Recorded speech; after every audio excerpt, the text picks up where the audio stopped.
¿Qué tal? Muy buenas noches, bienvenidos a En el Círculo. Hoy vamos a platicar de partidos políticos, de las prerrogativas que tienen, de la forma en la que compite en nuestro país y las iniciativas que hay en la mesa de hacer a lo mejor algunas reformas electorales, si es que es momento de hacerlas. De eso vamos a estar platicando. Y nos acompaña Patricio Vallados Villagómez, él es director ejecutivo de Prerrogativas y Partidos Políticos del INE. ¿Qué tal, Patricio? ¿Cómo estás? ¿Qué tal, Mario? Mucho gusto. Qué gusto que estés aquí.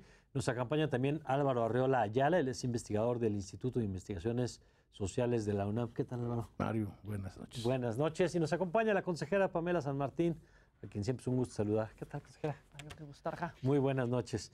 Bueno, a ver, pues empezamos por este tema que quizá de pronto no hemos alcanzado a valorar suficiente en México el diseño institucional que tenemos, que nos permite tener competencia con, claro, jaloneos naturales de un proceso electoral, pero con un sistema electoral que por lo pronto en las últimas 4 elecciones presidenciales nos ha dado 3 alternancias, que se dice fácil, pero nada más para estar claros, el partido en el poder nunca se quiere ir. Y que de las últimas 4 elecciones, 3 veces le dijéramos al que estaba, gracias, vuelve a intentarlo, ¿no? Yo creo que es una buena señal. Y habla de un sistema que tenemos hoy en cómo están estructurados los partidos, cómo está el financiamiento de los partidos. ¿Cuál sería, digamos, su primer diagnóstico de cómo estamos parados hoy en esta materia? A ver, yo creo que cualquier diagnóstico que hagamos de la situación que tenemos hoy no puede obviar de dónde venimos. Es decir, no podemos olvidar nuestro pasado. Claro. Y tampoco puede obviar las necesidades que tenemos a futuro. Y en ese sentido, creo que si nos miramos de dónde venimos, de las últimas 3, 4 décadas al día de hoy, tenemos un conjunto de garantías que no habíamos tenido en muchísimos años en México, que es que un proceso electoral, quien decide en las elecciones son las ciudadanas y los ciudadanos, que tenemos garantías y mecanismos y procedimientos que nos pueden ir permitiendo ver paso a paso cada una de las etapas y que van teniendo un seguimiento y una, digamos, una transparencia para la ciudadanía. Y esto agarrado de una doble naturaleza que tiene el Instituto Nacional Electoral, las autoridades electorales, que es juntar la función técnica con la función ciudadana. Es decir, quienes operan las elecciones son personal del instituto, que es un servicio profesional, es decir, que se están capacitando, que están profesionalizando, que ingresaron vía concurso, etcétera. Pero por otra parte, quien toma las decisiones son las ciudadanas y los ciudadanos, porque a nivel de las elecciones tú integras órganos desconcentrados, pero tienes órganos temporales. Los consejos locales y distritales se integran por ciudadanas y ciudadanos de reconocido prestigio que solo operan temporalmente y son quienes toman las decisiones a nivel estado y a nivel distrito en un proceso electoral. Me parece que eso es una gran fortaleza y ahora esto te llega incluso a la casilla. ¿Quién manda en la casilla el día de la elección? Los ciudadanos, los vecinos. Y no sé si tengas a la mano el dato, consejera, de cuántos procesos de alternancia a nivel estatal se han dado, porque ahorita yo decía el dato nacional, pero a nivel estatal es altísimo también. Es altísimo el porcentaje de alternancia que tenemos, tanto en gubernaturas como en presidencias municipales. Digamos, ya es una decisión de las ciudadanas y los ciudadanos quién les gobierna, si premian, si castigan en una elección. Y también hemos avanzado sustantivamente en el tema de las condiciones de competencia. Tal vez ese es donde todavía tenemos que seguir fortaleciendo más, porque todavía seguimos viendo prácticas que me parece que tendríamos que combatir. Seguimos viendo, pues de pronto, muchos recursos gastados en elecciones que se pueden ver ostensiblemente y que no se logra identificar de dónde salen esos recursos. Vemos muchos mecanismos más velados, menos velados de compra o coacción del voto, de presión hacia el electorado, de aprovechar situaciones de pobreza, de desigualdad que vivimos en el país. Ves a servidores públicos que buscan incidir en los procesos electorales, que buscan posicionarse o posicionar a su partido. Y digamos, hemos avanzado muchísimo, hemos avanzado en que haya al menos condiciones de que los partidos puedan competir teniendo recursos suficientes para competir, puedan aparecer en radio y televisión permanentemente, digamos que la ciudadanía los conozca y, por supuesto, estableciendo un sistema de fiscalización sobre todos estos recursos, porque el financiamiento obviamente tiene que venir aparejado de un sistema de fiscalización, es decir, de poder revisar en qué se gastan esos recursos y si hay más. Y tan ha funcionado la competencia por partidos que en los últimos años hemos tenido gobiernos del PRI, del PAN, del PRI y ahora de Morena, digamos, en un proceso donde pues te habla que con los matices que ahorita platicaremos, pero que les permite terminar siendo competitivos, digamos, con posibilidad real de triunfo, ¿no? Y lo hemos visto en muchos de los estados en el país. Pero a ver, Álvaro, tu primera lectura de cómo estamos. Yo creo que sí se ha avanzado, ¿no? Básicamente en el diseño institucional, que me parece muy acertada la reflexión que hace la consejera San Martín. Mas, sin embargo, creo que uno de los desafíos enormes en términos históricos del sistema electoral mexicano es todavía no ha sido capaz de satisfacer las expectativas en el sentido mayoritario de la población. Ahí, digamos, ya los resultados de los gobiernos. Es que hay una historia del mismo modelo electoral mexicano que tiene muchas fallas. El fraude electoral, por ejemplo, no es un estigma y no es un valor cansado. El fraude electoral se sigue cometiendo en todas y cada una de las elecciones que uno pueda citar, por más alternancia política que uno pueda encontrar, como vaya a dar positivo. Sin embargo, todavía el mismo instituto, ¿sí?, es débil en el terreno de la fiscalización de muchos recursos ilícitos que no ha sido todavía posible asegurarlos desde un marco institucional, desde un marco de la fiscalización, desde el marco hacendario. Se ha avanzado muchísimo, pero hay, por ejemplo, no hay casos. En México, díganme ustedes un caso en donde se hayan anulado elecciones por rebase de topes de gastos de campaña. Las últimas elecciones del 18 y las últimas elecciones locales, la mayoría de las elecciones, la mayoría de los partidos políticos, ¿sí?, rompieron los topes de gastos de campaña. Y con una naturalidad o un ejercicio político en el cual uno podría decir, bueno, ¿cómo es posible que suceda esto? Esto es una de las grandes fallas y es uno de los grandes engranes que tiene que ver todavía con las debilidades del sistema electoral mexicano. Un sistema electoral mexicano que históricamente, bueno, fue muy errático, pasar de un régimen de partido único o de Estado o de gobierno o hegemónico, como se le puede considerar, a un escenario de pluralidad como la que podemos nosotros detectar hoy día, pero sin un verdadero sistema de partidos políticos, que esta es otra de las grandes fallas de lo que tenemos hoy realmente. Bueno, que hoy estamos en el nacimiento de un nuevo sistema tenemos de partidos políticos hoy,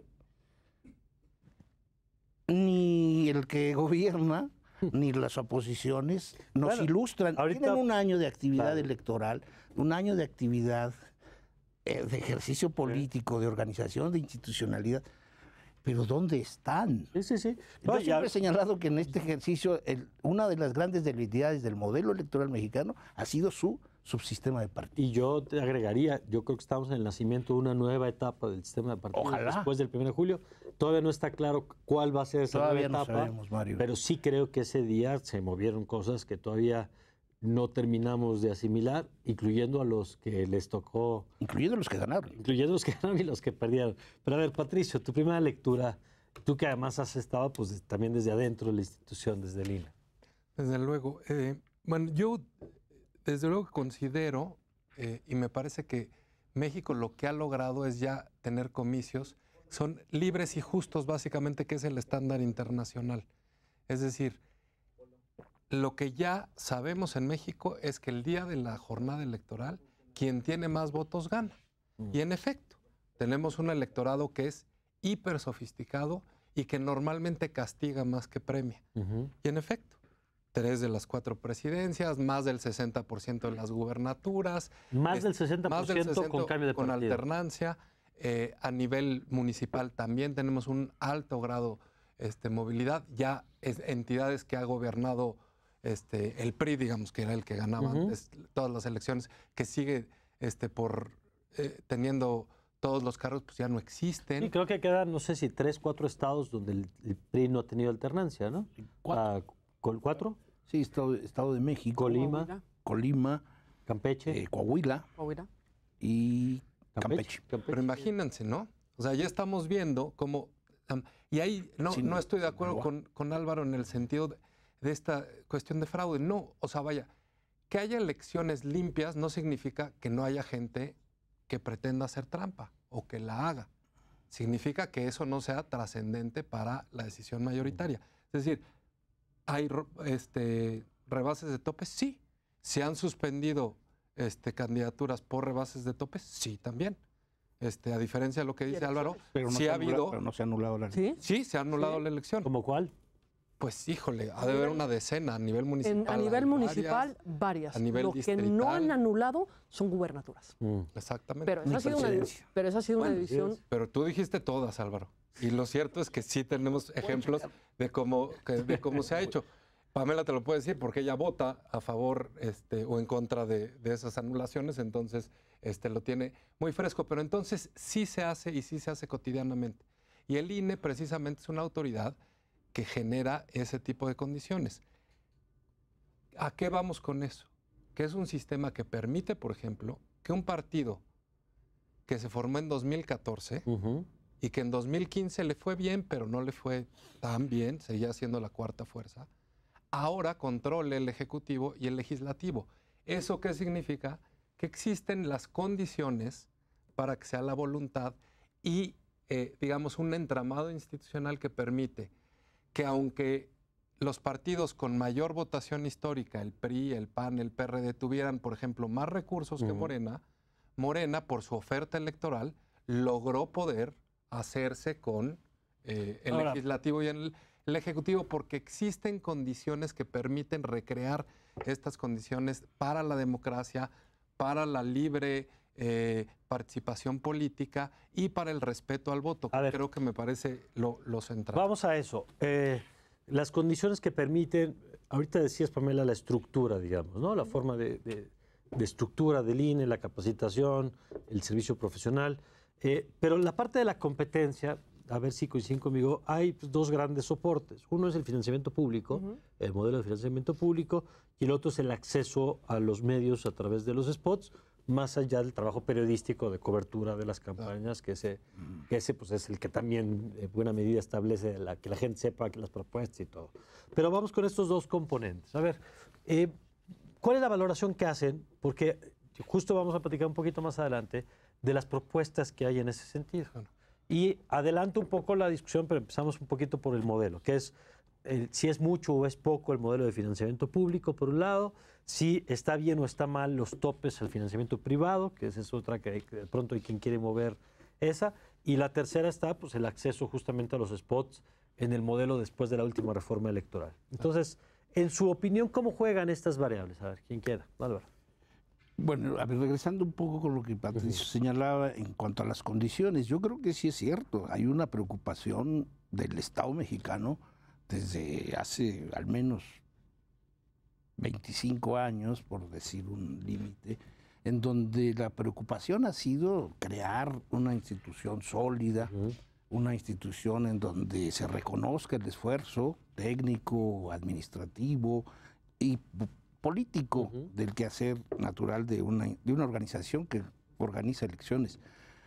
A mí me parece que es muy importante señalarlo.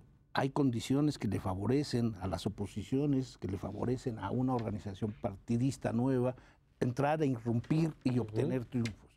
Mas, sin embargo, yo creo que no podemos nosotros solamente considerar que las condiciones que se han creado, ¿sí?, positivas, sean las que expliquen los triunfos electorales o las derrotas electorales. Yo creo que en el caso, por ejemplo, de una organización como Morena, ¿sí?, que nace exactamente en el 2014, no podemos olvidar de que su líder máximo viene desde el 88 generando una expectación y una atracción enorme. Y que también desde 1989 una alianza de dos partidos, el Partido de Revolución Institucional y el Partido de Acción Nacional, fueron los únicos que trataron de crear las condiciones mejores para sí mismos. No podemos negar que las condiciones electorales institucionales no hayan sido beneficiadas, no hayan sido hechas para beneficiar a un partido, el Partido de Acción Nacional. Y esto hay que señalarlo. Ahora, las derrotas electorales de PRI, PAN, PRD en la última elección, por ejemplo, federal, obedecen a que también la sociedad, y lo reconocía Pamela muy bien, es una sociedad activa, es una sociedad que se reconoce en una elección, en un momento de su vida, y dice, esto ya no. Porque los partidos tradicionales que han tenido todo lo necesario desde que el modelo electoral mexicano se modifica en el 77 y luego en el 87, 88, han tenido todo lo necesario para crecer y sobre todo para construir un gran sistema de partidos. Y yo creo que esta es la parte que no vemos los mexicanos y es la parte que más el ciudadano acusa o simplemente dice, esto no lo quiero. Bueno, y que es un sistema que le permitió, por ejemplo, a esas opciones de izquierda también ir ganando terreno, ¿no? Desde el triunfo de la Ciudad de México en 97. Y lo del financiamiento, por ejemplo, el financiamiento público es muy importante. ¿Qué rol le importante. ves tú al tema del financiamiento público frente a otros modelos como el de Estados Unidos, por ejemplo, donde vemos que el financiamiento privado pues, es el gran motor? Es más, es hasta el indicador de la viabilidad de un candidato, como lo vemos ahora en la presidencia.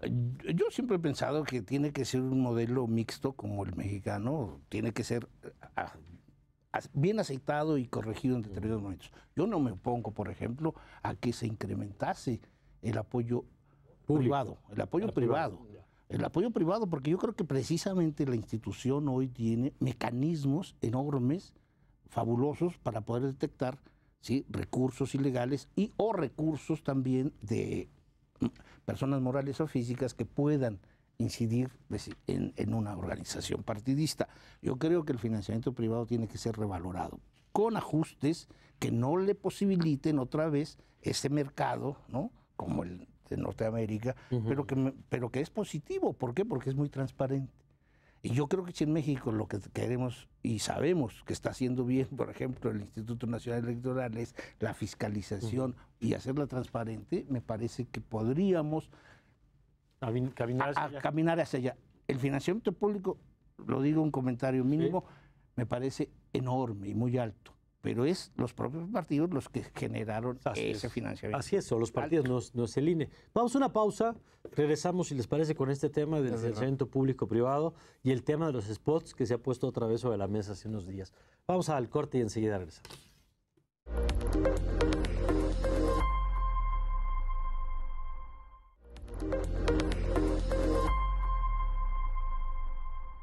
Bueno, ya estamos de regreso y lo platicamos ahorita, consejera Patricio. A ver, ¿qué rol juega el financiamiento público en nuestro país? ¿Por qué tenemos ese modelo y no como el modelo más americano? ¿Qué opinan de esto que decía Álvaro, de que él estaría a favor de ampliar un poquito la posibilidad del financiamiento privado? ¿Cómo lo ven? Yo sí creo que nuestro modelo tiene una historia. Es decir, no tenemos un modelo preponderantemente público porque digamos, en la bonomía del gobierno dijeron, ay, le quiero soltar muchísimo dinero a los partidos. Era, digamos, mecanismos en los que ibas contrarrestando a un partido hegemónico, en el que ibas generando condiciones mínimas de competencia por parte de los partidos, y se puede discutir si el monto es el correcto, es incorrecto, pero creo que, digamos, de pronto partimos de falacias. A ver, los costos de la campaña no se van a reducir por el hecho de que reduzcas el financiamiento público. Es decir, no hacemos una campaña más barata por decreto. Los partidos van a seguir gastando los montos que gastan en las campañas. ¿Qué hacemos? Miramos realistamente la contienda política, miramos realistamente cuánto cuesta para ver si damos un financiamiento de mayor público, menor público, más privado, pero también a la luz de qué incentivos queremos. ¿Queremos que los intereses públicos sean los que podamos exigir? O que los intereses privados sean los que exijan. O sea, que el que paga la campaña después... A ver, en Estados Unidos, tú bien lo ponías, recordemos la elección anterior. ¿Cuánta discusión hubo en Estados Unidos que es, digamos, la democracia de financiamiento privado por antonomasia? ¿Cómo les cuesta? Y ahí está el tema de la Asociación Nacional del Rifle. Por eso ¿Y cuál fue la discusión de Wall Street? Si debería o no debería financiar Wall Street, porque es de donde vienen los recursos y es de donde vienen los intereses y las decisiones que se van tomando. Bien lo dices, Asociación Nacional del Rifle. Es decir, podemos tener un chorro de ejemplos de lo que te impacta el financiamiento privado. Y dicen, bueno, pero hoy entran recursos privados, hoy entran recursos ilícitos. Sí, pero ahí están prohibidos, ¿eh? Hoy podemos pensar en cómo mejoramos los mecanismos de fiscalización, porque, a ver, y yo sí pongo una cierta distancia de cómo lo planteabas, Álvaro. Ajá. Todas las elecciones están manchadas por un fraude, yo eso no lo comparto. Hay, digamos, conductas indebidas que se siguen cometiendo y que todavía no combatimos con suficiente eficacia, por supuesto que sí. Pero también es cierto que vamos teniendo herramientas y que vamos un poco teniendo que fortalecer esas herramientas. Vamos a lograr frenar todos los recursos públicos, y por públicos me refiero del Estado, de los gobiernos, ilícitos privados indebidos que entran a las campañas desde la materia electoral. No. Perdón, pero es que no es el INE el único que tiene que entrar a la fiscalización. Necesitamos Auditoría Superior de la Federación, necesitamos WIF, necesitamos PGR. O sea, hay un conjunto de Que el instituciones. Estado es el que tiene que impedir la entrada de ese dinero chueco. La salida de los recursos del lugar donde no deben. Debes de impedir, por ejemplo, el club de los contratistas que hacen que los intereses privados sean los que estén financiando porque están pensando en el contrato futuro y el beneficio futuro. Digamos, eso no se hace desde lo electoral. Pero también, tú dices, nunca, no han anulado elecciones. No se ha anulado ningún gobernador, pero también quien anula no es el INE, ¿eh? Ojo. Quien anula es el tribunal. El INE determina o no rebases, y tal vez el caso más emblemático de rebases en ese sentido fue Riquelme, en Coahuila. En la elección de Coahuila del 2017, El INE dijo sí se rebasaron. el y INE el dos tribunal veces dijo no. dijo que se rebasaron los topes. Sí, El tribunal dijo que no. Bueno, ahí sí la valoración es del tribunal. Y si se anula o no se anula porque hay rebase, nosotros sí hemos determinado en un conjunto de casos que hay rebase. Si el tribunal decide Claro. que no lo anula, Que es un punto importante, el sistema Del modelo electoral. electoral. El modelo electoral. A ver, Patricio, esto, y te agrego un elemento, porque el tiempo es un tirano, aunque aquí la buena es que se platica a gusto, sin prisas. Pero se ha puesto sobre la mesa una iniciativa, que no sabemos qué tan lejos pueda llegar o no, de reducir 50% el financiamiento de los partidos.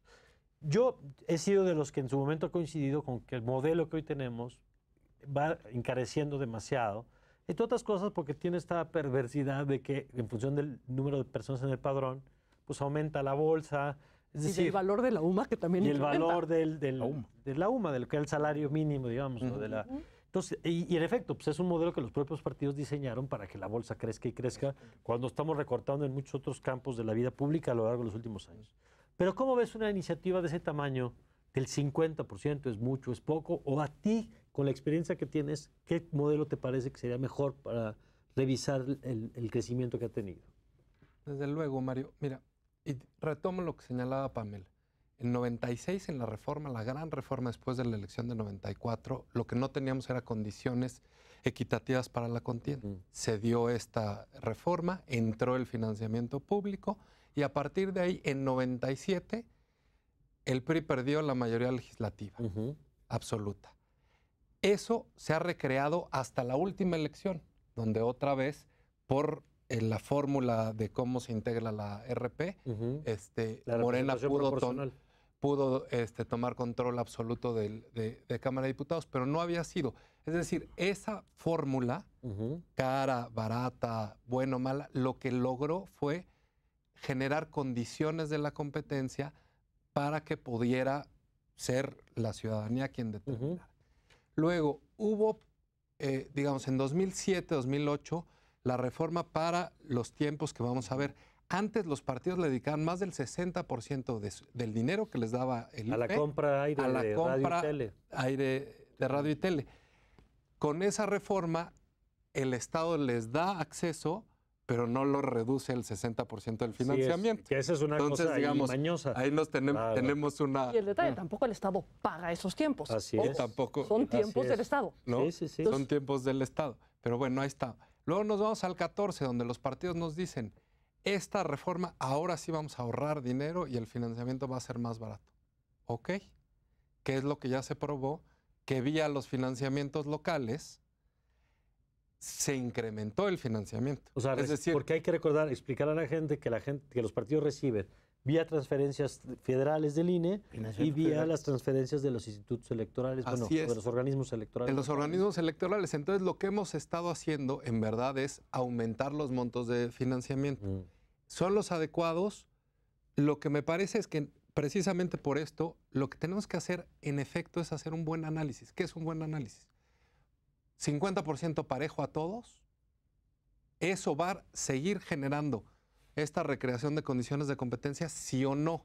Por ejemplo, Morena, que en 2017 tenía 400 millones de pesos, si le quitamos el 50%, ahora va a tener 800. Es decir, el doble de lo que tenía antes. Aún quitándole la mitad. Aún quitándole la mitad. Sí. Sí, va a tener el- Los Por demás la cantidad de partidos, votos por que ejemplo, recibieron. Exacto. el 50% los va a poner a una cuarta, a una quinta parte de lo que tenían antes. ¿Y esto lleva a eso o no? Si quitamos el 50%, tendríamos que tocar esta parte que el 30% es igualitario para los partidos y el 70% es contra el número de votos, ¿sí o no? Dos, antes, por ejemplo, lo que teníamos era un sistema que era muy subjetivo, pero que yo creo que estaba bien en cierta cosa. Para saber cuánto se le daba a los partidos para las campañas, veíamos cuánto costaba una campaña y se hacía un estudio de mercado. Eso lo establecía el INE. Eso lo establecía el IFE en ese entonces. Ajá. Era muy subjetivo porque, pues, qué pongo y qué no pongo, por un lado, y tenía otro elemento que era muy subjetivo que tenía que ver con el número de partidos. Pero eso que era un impactaba- multiplicador, pero eso impactaba el financiamiento. Creo que vale la pena para saber si los 5.200 millones que están presupuestados para el año que entra son mucho o poco, saber también cuánto cuesta una campaña. ¿Y cuánto Eso cuesta la podríamos operación decir. ordinaria ¿Y cuánto cuesta la operación para los años ordinaria? que no hay elecciones? Me parece que esos son elementos que nos pueden dar cuestiones objetivas y a partir de esas cuestiones objetivas sí decir que si le subimos, le bajamos o cómo le hacemos con mayores elementos y que no sea una especie de, pues me quito la mitad. Eso son ideas que pueden parecer buenas para bajar el gasto, para la austeridad y tal, pero pueden tener consecuencias no deseadas. Ya. Que eso en lo electoral es bien delicado, porque si no nos damos a la tarea de estudiar y luego tenemos un problema después con las elecciones, estamos hablando de que estamos generando condiciones políticas inciertas para el país y eso suele ser mucho más caro Que lo que te ahorras, que Álvaro. lo que te ahorra. A ver, yo creo que el gran tema es, desde 1917, 1918, Max Weber, el mejor Ajá. politólogo que ha habido en la historia alemana, interesado por los partidos políticos, decía que el tema clave, la actividad primordial, oscura de los partidos políticos era el dinero. Y entonces el dinero va a seguir siendo siempre el gran tema de discusión. En el caso mexicano, obviamente, es una historia muy larga, ¿no? En donde los dineros públicos se canalizaron a una fuerza política, el PRI, y posteriormente el escenario de competencia fue gracias a la presión de las oposiciones que dijeron la inequidad Que fue es testimonial absurda por décadas. y que un presidente de la República, triunfador, ¿no? Dijo, gané, pero es un sistema inequitativo, se dijo. Esto ha favorecido, pero también es cierto que desde el 2014, Bueno, por perdón, ejemplo, y que llegamos a tener una elección presidencial con un solo candidato. sí, Pero con el más- voto de su madre ganaba Claro, la nada más elección para que no se nacional. nos olvide lo que decía Pamela al principio, de dónde venimos. Así es. Y no fue hace tantos años, o sea, Y que, estamos en y- 76. y el costo de Bueno, y que el no, costo de la evidentemente no fue campaña tanto. y que el costo de la campaña en el 76 Ajá. gigantesca. Pero bueno, a lo que voy, en 2014 se agrega al financiamiento de los partidos políticos el peso de las entidades federativas. Hay un recurso más de los estados ¿A partir de qué hacia- año? Desde el 2014, la reforma del 2014. Se incrementa. Existía incrementa. desde antes, pero incrementa. Ok. Se tenía desde antes mucho dinero público. Pero se incrementa cuando se pasa al modelo este de los organismos y ya no de los institutos. Sí, Sí, más sí, sin es que- embargo, pero más sin embargo, también lo tenemos que decir un poco, pues, para decir que hay ciertas fallas en este gran monto, en este gran Sí, sí, sí, financiamiento del claro. proceso electoral. Los organismos electorales locales hoy tienen escasas decisiones porque la centralización que los partidos políticos hicieron posible para que el Instituto Nacional sea casi el encargado de la dinámica A tener electoral. un INE y no Sí, un IFE. entonces no sabemos exactamente por qué se ha incrementado el costo de los organismos estatales. ¿No? Yo, por ejemplo, fui consejero en el Estado de México, 1998. Un instituto que no tenía el edificio que después promovimos como consejeros. Teníamos 70 gentes. Hoy el Instituto Electoral del Estado de México tiene más de 400, 500 gentes trabajando. Y no ha cambiado el territorio. Y el aumento de la población no ha sido del 100%. Y las facultades y atribuciones que tiene el organismo electoral se han disminuido a favor de un escenario nacional de centralización. Yo creo que esta también es de las jugadas que se tienen que resolver. Discutir qué pasa ahí en lo local. O favorecemos la versión federalista de la organización electoral, o nos vamos al modelo centralista. Sí, porque hoy estamos pero un poco que a se medias. decidan, porque entonces, porque es es el parloteo, el cuchicheo con unos y con otros. Le damos, el Instituto Nacional Electoral se va a encargar de las elecciones en Puebla. Exacto. Las últimas elecciones ¿Y por qué unas ¿Y sí por y qué otras esas no? sí y Claro. las otras 4 no? Claro. A ver. Que fue decisión soberana, que fue decisión interna. Bueno, pero para mucha gente, no para los especialistas, pero para mucha gente de la población dicen, bueno, ¿y por qué ¿Por qué unas sí y otras no? Claro. ¿Por qué unos crecen tanto y por qué su burocracia? ¿Por qué un proceso electoral, como iniciaba Pamela a decir, los ciudadanos están en las casillas, los ciudadanos eligen, los ciudadanos votan y deciden qué partido político gana? Pero no ha sido necesariamente mayor profesionalismo en cada uno de los organismos electorales. Las elecciones siguen siendo el escenario normal de hace 100 años. A ver, Pamela. Yo creo que también en esta parte de los organismos locales, de lo local, lo federal, no vale la pena generalizar. Creo que, a ver, hay varias premisas. Uno, ¿tenemos un sistema electoral caro? Por supuesto que sí. ¿Por qué tenemos un sistema electoral caro? Porque los partidos reciben un monto de financiamiento preponderantemente público alto, totalmente de acuerdo. ¿Ese es el problema? O el problema, tú lo decías en un primer momento, es cómo funcionan los partidos políticos. Porque les quitamos el dinero, ¿van a funcionar mejor? Entonces, si no van a funcionar mejor porque les quitamos el dinero, ¿cómo hacemos que funcionen mejor? A ver, lo único que nadie presta atención es si los partidos tienen reglas democráticas o no democráticas. Nadie les exige a los partidos que tengan que tener procesos democráticos. A ver, ¿por qué tuvimos en la elección pasada a Mide en la boleta? ¿Por qué tuvimos a Naya en la boleta? ¿Por qué tuvimos a López Obrador en la boleta? ¿Quién lo decidió? Pasó por el tamiz de algunos ciudadanos, de 1, 2, 3, 5, 10, una elección interna, alguna precampaña, alguna primaria, algo en el que la militancia de los partidos lo decidiera. Nada. Las élites de los partidos decidieron a qué candidato postulaban a la presidencia de la República. Eso es lo que nos va a dar una mejor representación con nuestros partidos políticos. Yo creo que más bien tendríamos que empezar a buscar algo que Patricio bien decía. ¿Cuál es el diagnóstico? Porque podemos tener una cuestión general. No, es que el monto de los institutos locales ha incrementado. Ha incrementado también prerrogativa. Mucho del monto que ha incrementado los órganos locales es prerrogativa de partidos políticos. ¿Y eso se asigna con la misma fórmula? En la prerrogativa sí, excepto algunos estados que ya han cambiado la fórmula. Con la reforma del 14 que buscó homologar, con la ley de partidos lo que hiciste fue homologar la forma de distribuir recursos a nivel local y a nivel federal. Aplica el 70-30. Es 30% parejo para todos, 70% en función de la última votación. Así es. Y va creciendo la bolsa. Y va creciendo la bolsa porque es padrón por 0.65 del valor de la UMA. Entonces lo tienes así. Pero entonces ¿qué diagnóstico tenemos? ¿Cómo vamos a mejorar esa situación? Los organismos locales tienen pocas facultades. Sí, pero ¿qué facultades tienen? Es que, ojo, porque de pronto... Y mira que yo soy partidario del sistema nacional, ¿eh? Del sistema nacional. O sea, del que organice una sola instancia a todos. Pero no porque lo que hagan los organismos locales sea innecesario. No porque ahorita el INE se pudiera hacer cargo de lo que hacen los locales, porque tiene un conjunto de funciones que no es fácil realizar. Técnicamente, registro de candidaturas no es una función simple. Estar viendo que todos cumplan, que haya criterios de paridad. Que y eso se hace en lo local. Eso se hace a nivel local. El recuento de votos, los cómputos distritales, es decir, los resultados oficiales de la elección se hacen a nivel local. ¿Tienen el dato a la mano de cuántos cargos de elección popular hay en México? Digo, porque ahorita pensando un poco en esto que decías, son 2.000 cargos, 2.200, 1.000 municipios. En la elección pasada fueron más de 18.000 cargos. No, municipios más. Municipios son en la elección del 18 fueron más de 18.000 cargos. También síndicos y regidores. Así es.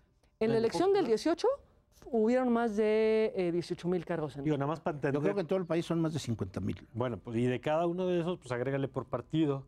Algo para entender nada más. Es registro de candidaturas, es el recuento. Estas son...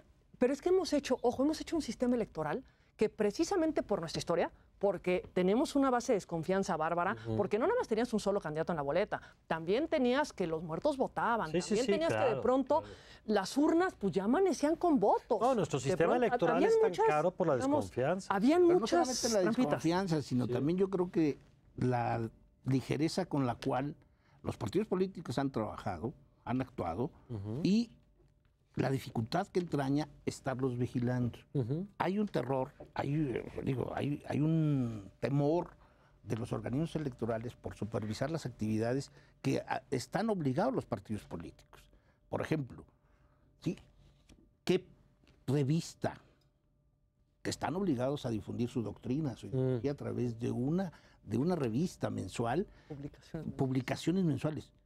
Les reto a que me digan 2 revistas que estén actuando o que sean del Partido Verde, del PES o de cualquiera. ¿Sí? Otra actividad partidista que poco se vigila, ¿sí? La difusión, la creación o consolidación de un proceso de civismo ciudadano en el cual pudiésemos encontrar opciones los jóvenes para hacer política partidista. ¿Qué partido político fomenta hoy el desarrollo de una práctica y fíjate, política Álvaro, además, de jóvenes? No, yo no lo veo en ningún partido. Y además lo vamos a platicar ahorita regresando del corte, pero es que es un organismo además al que le van sumando responsabilidades y responsabilidades, porque al Instituto Electoral, al Instituto Nacional Electoral, que no gestionaba, por ejemplo, el tema de los spots, que ahora le toca gestionar, y por si fuera poco, vienen a partir de esta última reforma, revocación de mandato, consulta popular, además como... Fuera de las jornadas electorales. Además de las jornadas electorales. Porque no pueden empatar. Según la reforma, así es, no pueden empatar nunca. Y un apunte ahí nada más de esto que señalabas. Los mismos partidos que tienen que ser vigilados son los partidos que después aprueban presupuesto. Y entonces ahorita estamos justamente en ese momento también para ver qué viene con el INE en el 2020. Vamos al corte y regresamos con estos otros temas de lo que viene para el INE, los nuevos desafíos que se le van sumando.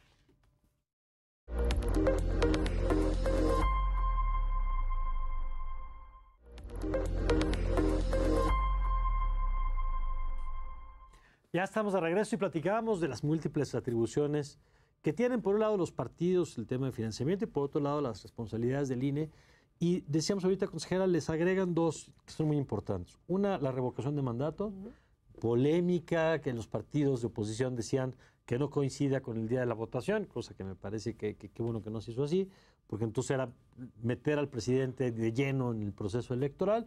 Al final, lo que sabemos es que a principios del año siguiente del proceso electoral, o sea, en el 21 vamos a elegir Congreso, más las gubernaturas, bueno, Cámara de Diputados y gubernaturas, y en el 2022 vamos a votar si queremos que siga el presidente o no.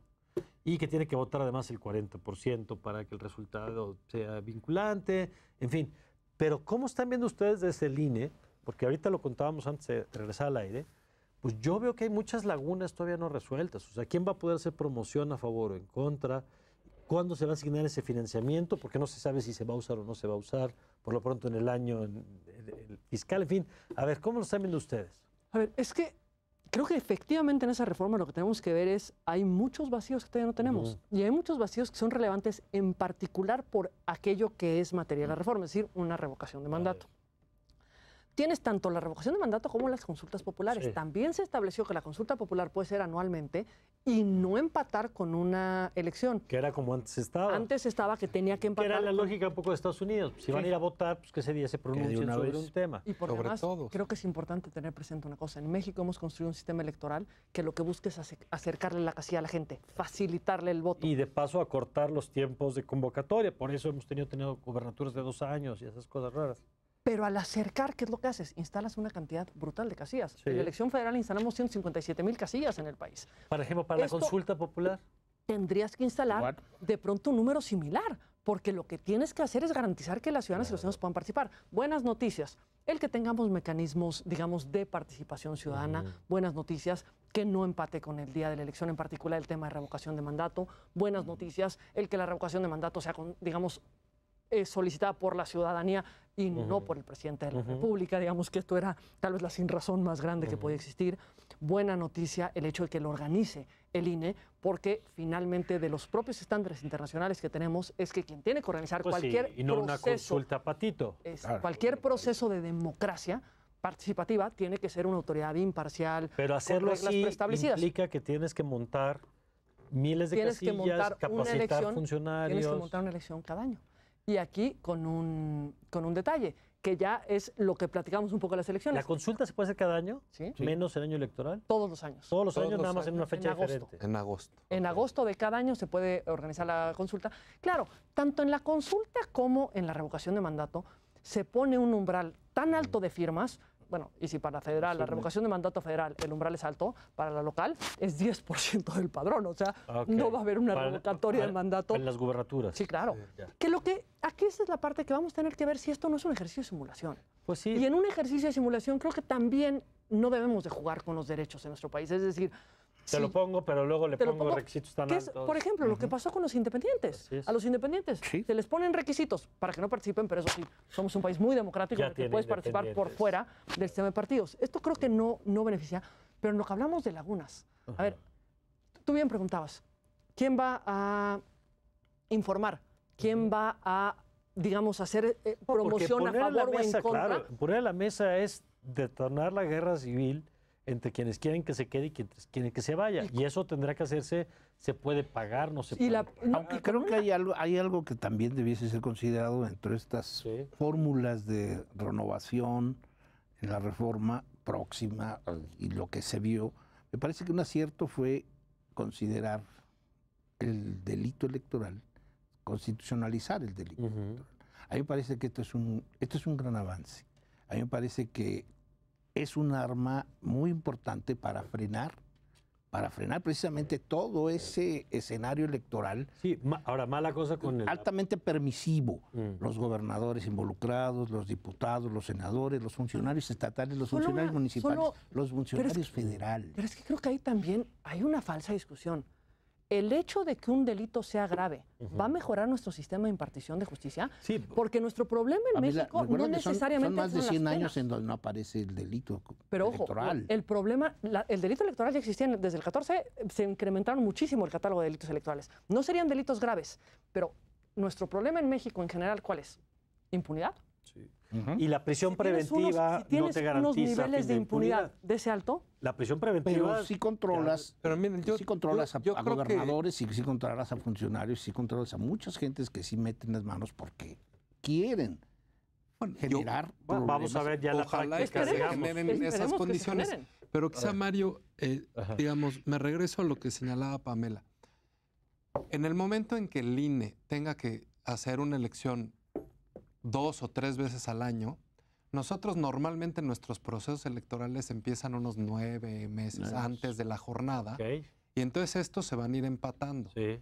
sí, Si conservamos las mismas condiciones de organización, sí, pues entonces estamos metidos en un, porque en te la un- vas a pasar en un problema organizando, ¿ok? severo y vamos a estar organizando elecciones que se van a traslapar. para empalmar.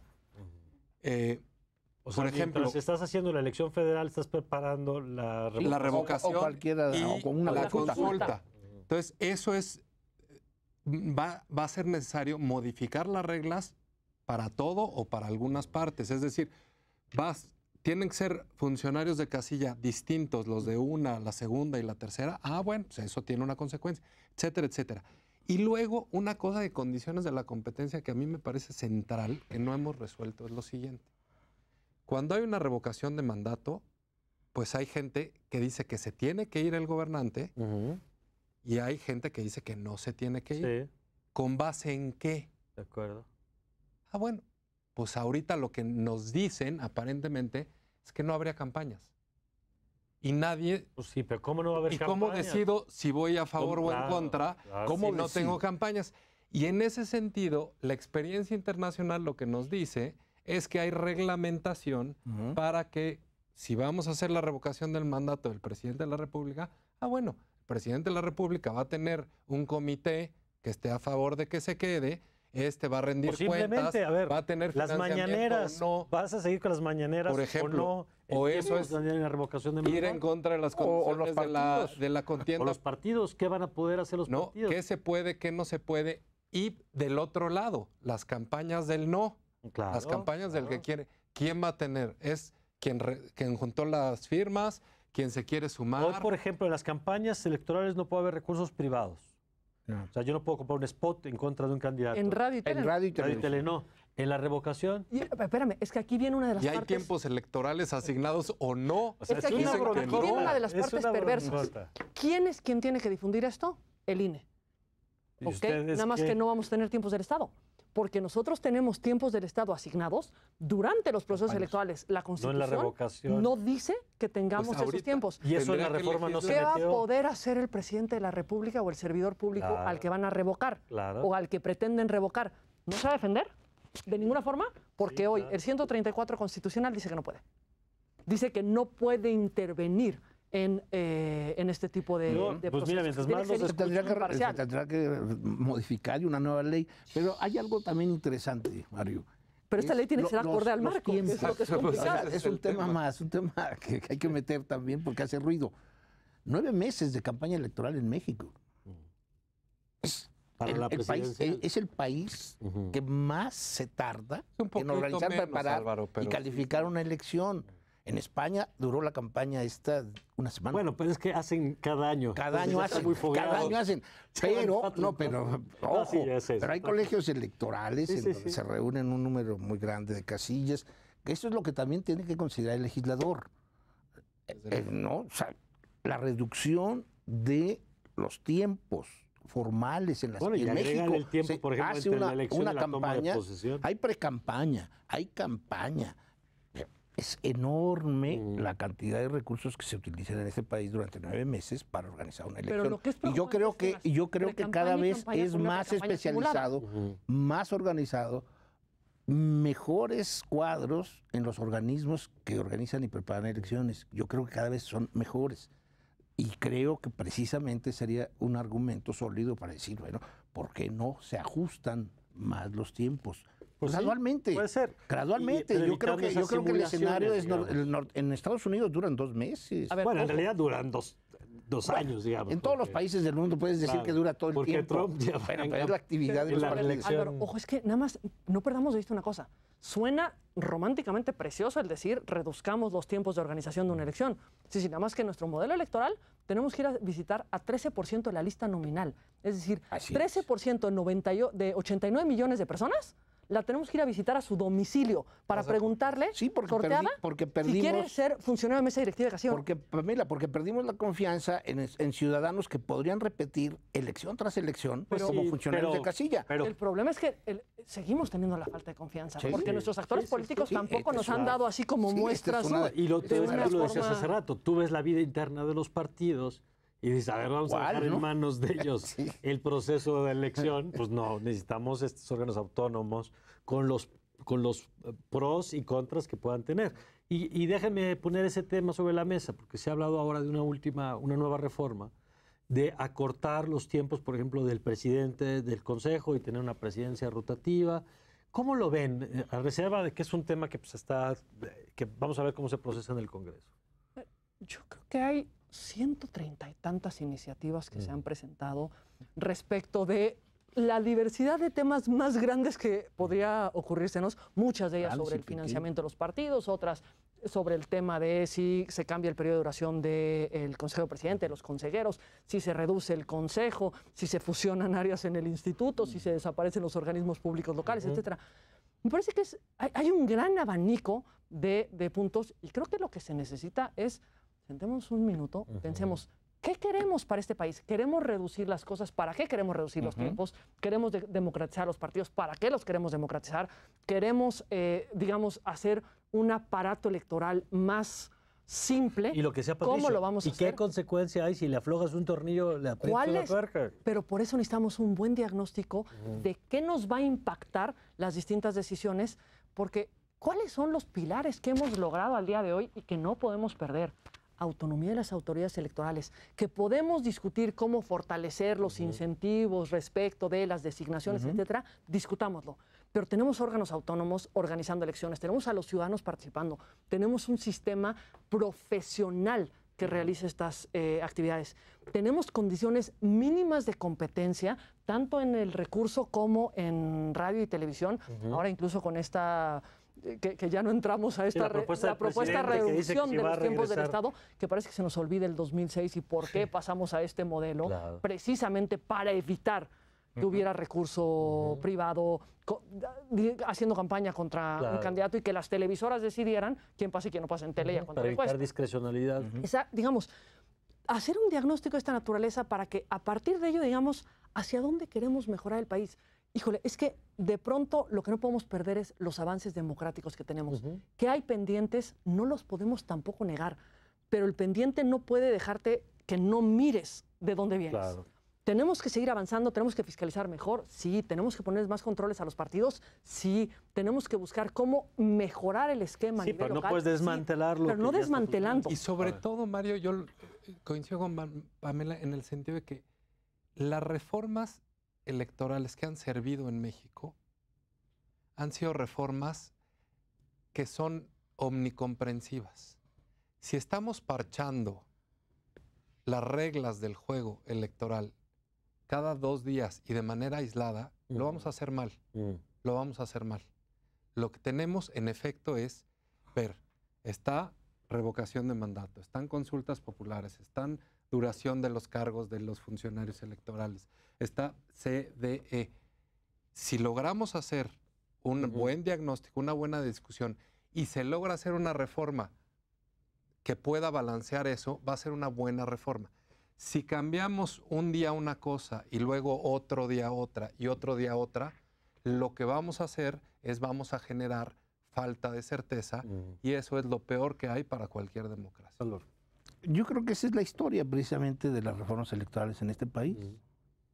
Ninguna reforma electoral de los últimos 30 años ha proporcionado la estabilidad, no solamente emocional de la ciudadanía, sino del propio modelo. Aunque sí ha habido reformas que claramente tienen mejoras. Reformas que sí son positivas. Siempre en toda la reforma habrá algo, ¿sí?